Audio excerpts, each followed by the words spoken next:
In today's video, I'm going to teach you how to sign before sending in DocuSign. Whether you're new to DocuSign or just looking to streamline the signing process, I'm here to guide you through each step to make it as clear and straightforward as possible.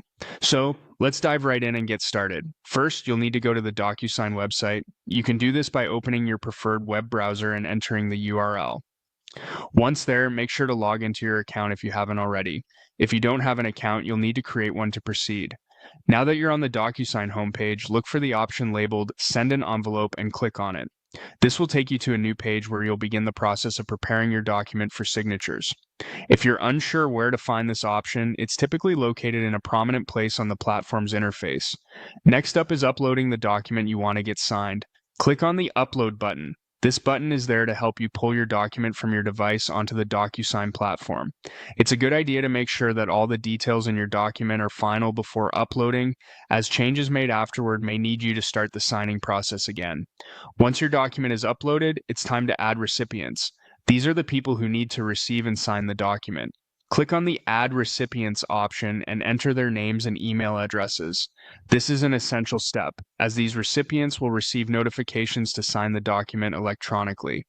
At this point, you'll want to set the signing order. By clicking Set Signing Order, you'll ensure that signatures are collected in the sequence you prefer. This can be particularly useful if you need to manage the flow of approvals or acknowledgements. With the signing order set, the next thing to do is click Next.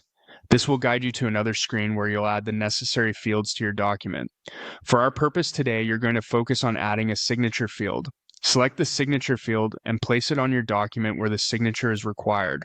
Be sure to position it correctly, as this step will determine where the recipients need to sign.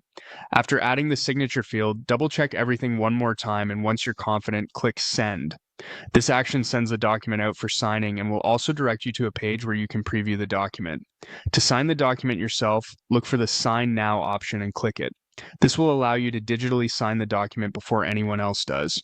Make sure your signature data is correct, as this action finalizes your part in the signing process. Finally, after signing, click on Finish.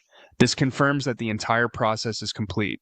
The document will now be sent to the next recipient in line, initiating their part of the signing process. And there you have it. Following these steps will allow you to sign a document before sending it out through DocuSign.